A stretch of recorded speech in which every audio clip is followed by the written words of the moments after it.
नमस्कार। आज हम एक ऐसी कहानी की गहराई में उतर रहे हैं जो होम स्टे के अनुभव को एक बहुत ही डरावने नजरिए से दिखाती है। हाँ, ये जानकारी एक YouTube चैनल की कहानी से ली गई है और ये वाकई दिखाती है कि कैसे घूमने फिरने का एक इतना पॉपुलर तरीका भी एक खतरनाक जाल बन सकता है। बिल्कुल।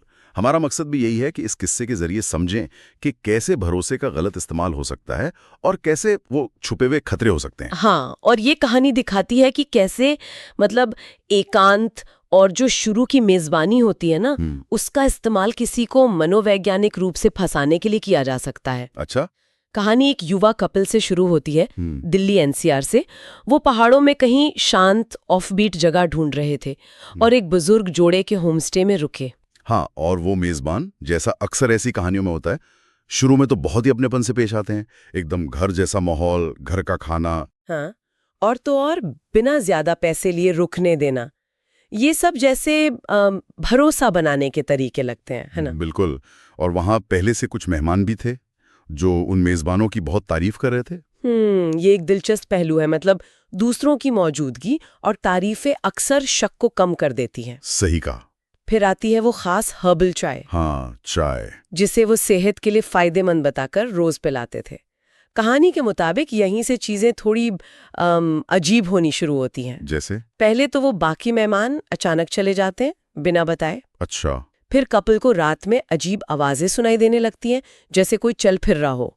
और फिर वो स्लीप पैरालिसिस जैसा अनुभव, जिसमें उन्हें लगता है कि मेजबान कमरे में आ जा रहे हैं। बहुत डरावना। और जब कपल ने ये बताया, अपनी घबराहट जाहिर की, तो उन्हें इलाज के तौर पर और ज्यादा चाय पिलाई गई, ये कहकर कि इससे तबीयत ठीक हो जाएगी।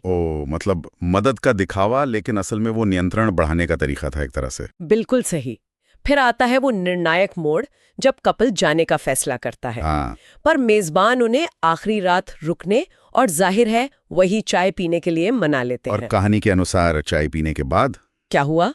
दोनों पैरालाइज हो जाते हैं। शरीर काम करना बंद कर देता है, पर वो होश में रहते हैं। बाप रे, हिल ना पाना पर सब कुछ महसूस करना, ये तो बहुत ही भयानक ख्याल है। इसके बाद कहानी एकदम हॉरर जोन में चली जाती है। उन्हें घसीटकर किचन में ले जाया जाता है। किचन में? हाँ, माथे पर कोई लेप लगाया जाता है, कुछ मंत्र पढ़े जाते हैं और फिर वो पहले रुके हुए एक मेहमान को लाते हैं व्हीलचेयर पर, बहुत बुरे हालत में। अरे! और फिर उसका हाथ काटते हैं और उसके खून को उस लेप में मिलाकर कपल के माथे पर लगाते हैं। ये क्या? कोई रस्म थी? बहुत ही भयानक। हाँ, कोई अजीब डरावनी रस्म लगती है। इसी उथल पुथल में पत्नी के शरीर में थोड़ी हरकत वापस आती है। वो देखती है कि उसके पति के साथ भी वही सब किया जा रहा है। तो वो मौका देखकर कांच के टुकड़े से मेजबान आंटी को घायल करती है और भाग जाती है। हिम्मत का काम। उसका भागना एक उम्मीद की तरह लगता है। हाँ, वो पहाड़ों से नीचे उतरकर गांव पहुंचती है, पुलिस को बुला लाती है। सुबह तक पुलिस उसके साथ वापस होमस्टे पहुंचती है। लेकिन यहाँ कहानी एक और चौंकाने वाला मोड़ लेती है ना? बिल्कुल। होमस्टे पहुंचने पर पुलिस को कुछ भी संदिग्ध नहीं मिलता, कुछ भी नहीं। कोई सबूत नहीं, न वो व्हीलचेयर, न मेहमान, न खून के निशान। कुछ नहीं, एकदम साफ। और पति, वो बिल्कुल सामान्य व्यवहार करता है। पुलिस से कहता है कि पत्नी को एंजाइटी अटैक्स आते हैं, वो भ्रम में है। ओह, ये तो इसे क्या कहते हैं? Gas lighting? हाँ, एक तरह से वही, हकीकत को पूरी तरह तोड़ मरोड़ देना। पुलिस भी सबूतों के अभाव में क्या करती, पत्नी को पति के हवाले करके चली जाती है। सोचिए कितनी लाचार करने वाली स्थिति होगी। और इसके बाद पति का बदलना शायद कहानी का सबसे परेशान करने वाला हिस्सा है। वो जो अब पूरी तरह मेजबानों के प्रभाव में लगता है। कहानी में इसे वशीकरण जैसा कुछ कहा गया है, किसी को पूरी तरह अपने वश में कर लेना। हाँ, वो पत्नी को जबरदस्ती वही चाय पिलाता है। ओह नहीं। और फिर खुद भी पीकर व्हीलचेयर पर बैठ जाता है। यानी वो भी? हाँ, अंत में पत्नी खुद को फिर से पैरालाइज पाती है और जब होश आता है तो वो एक व्हीलचेयर पर है, जहां कई और लोग उसका पति समेत उसी हालत में कैद हैं। उसी होमस्टे में? हाँ, शायद किसी छुपे हुए कमरे में। हाँ, ऐसे ही लगता है। तो वो हर्बल चाय ही नियंत्रण का मुख्य हथियार थी। हाँ, और कहानी ये भी इशारा करती है कि पति शायद इस प्रभाव के प्रति ज्यादा संवेदनशील था पत्नी के मुकाबले। हाँ, ये ध्यान रखना जरूरी है कि ये कहानी एक ऑनलाइन स्रोत से है, इसकी पुष्टि नहीं हुई है। ये सुनी सुनाई या बनाई हुई भी हो सकती है। बिल्कुल, लेकिन एक कहानी के तौर पर भी ये दिखाती है कि कैसे भरोसे का गलत इस्तेमाल हो सकता है, खासकर जब आप किसी अनजान जगह पर अनजान लोगों के साथ हों। सही कहा।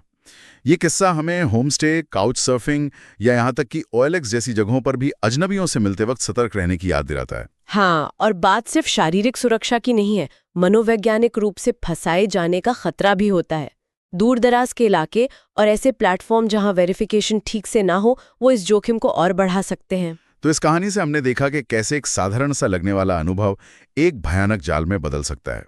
ये भरोसे, अकेलेपन और बाहरी प्रभाव के प्रति संवेदनशीलता जैसे मुद्दों पर सोचने को मजबूर करती है। और यहीं हम आज की चर्चा को रोकते हैं इस एक सवाल के साथ। बाहरी प्रभाव, या जिसे कहानी में वशीकरण कहा गया, ऐसी चीजों के प्रति कुछ लोगों की संवेदनशीलता ज्यादा क्यों होती है? क्या ये सिर्फ कहानी का हिस्सा है या इसके पीछे कोई गहरा मनोवैज्ञानिक पहलू भी हो सकता है?